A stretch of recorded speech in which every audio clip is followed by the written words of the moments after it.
Let's talk Baldur's Gate 3 modding, specifically Volume 2 of my top mods. If you haven't seen the first installment of this series, I'll leave it linked in the description. I'll also put a link to my how to install mods via Vortex guide in case you need any help installing them. And before we get started, I wanted to mention that there's currently a lot of talk right now surrounding the mod Baldur's Gate 3 ModFixer. So do you need it? Do you not need it? I'd honestly tell you to go read the comment section of the currently available ModFixer to see what the latest information for it is.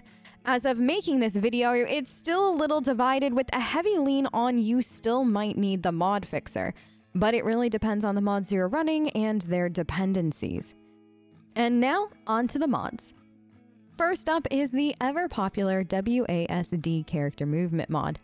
I finally installed it after patch 1 as I wanted to see how major patches worked with the game before installing what I deem as bigger mods. And oh my gosh, is this one beautifully done! You can now control your character movement through the W, A, S, and D keys with this mod, just like you would in most live-action games.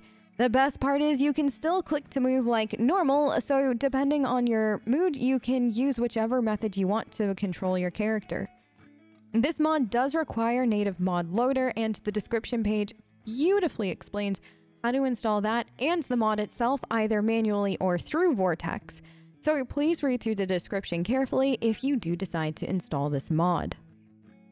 Better containers literally makes containers better. The default size of the container grid has been increased. There's a space now on the upper right side to make it very easy to grab and drag the container around your screen, and the sorting options button has been removed, so you don't have to go through the two-step process to sort your inventory. It's preset to bring you right to the sorting menu itself, and its default set is to type, which makes it a pleasure to go through containers or sort your inventory at camp in the camp chest.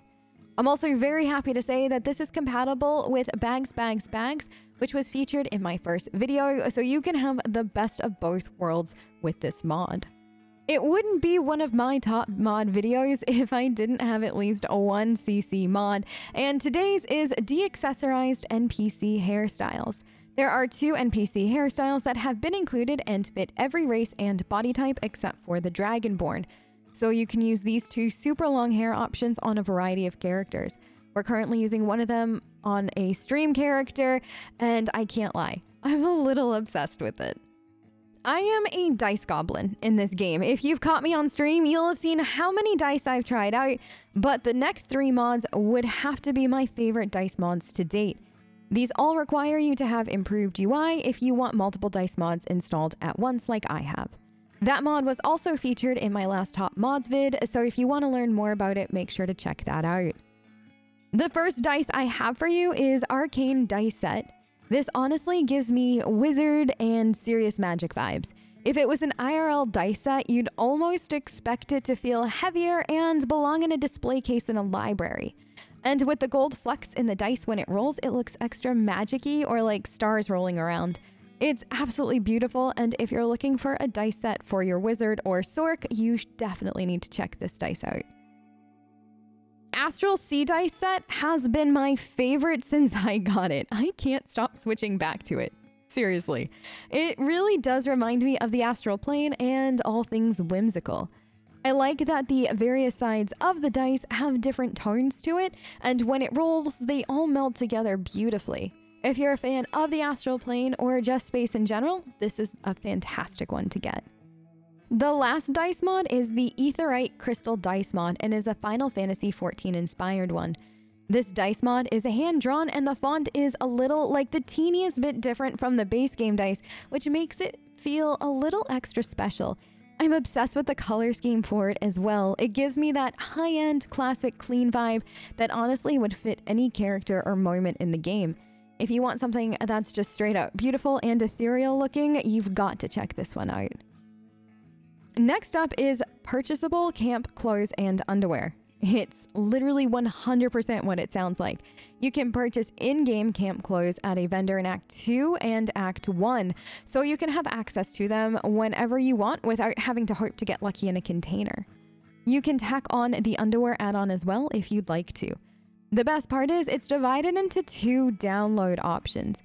Either the main version that provides up to mid-tier camp clothes, or another version that includes everything, which has more of the fancier options that you'd find closer to endgame. The underwear is also a separate add-on that you can install to either option. Literally, you and your companions can go live your best camp lifestyle whenever you want now. Which leads me to what arguably is my favorite mod in this video. Maybe of all time, but definitely in this video. Aether's black dye. It's a full black dye module, so you can literally dye any dyeable clothing all black. The best part is this one has unlimited use, so you just buy it once or pick it up in the tutorial potions chest near Shadowheart on the Nautiloid ship, and you can then proceed to dye any and all things that you want completely black. Better character and party panels is fantastic. It improves the character and party panel sheets to make them easier to read and use.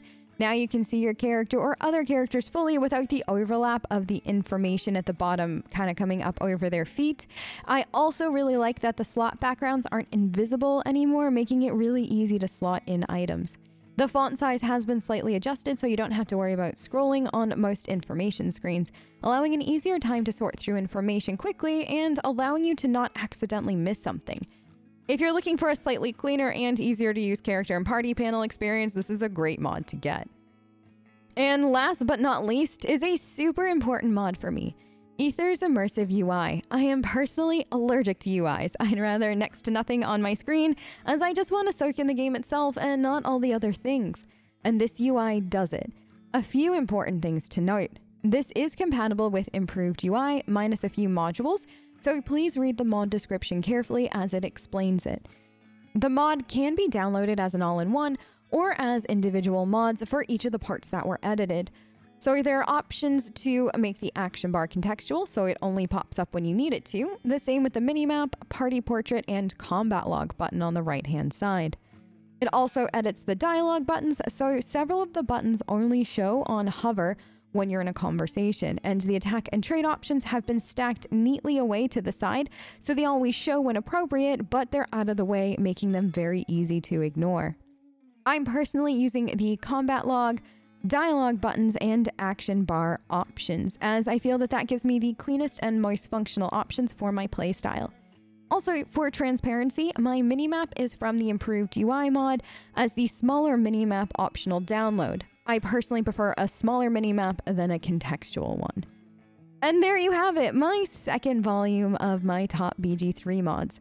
I hope you found something in here to add either into your current playthrough or bookmark for a future one. Thank you so much for watching, and I'll see you next time. Bye!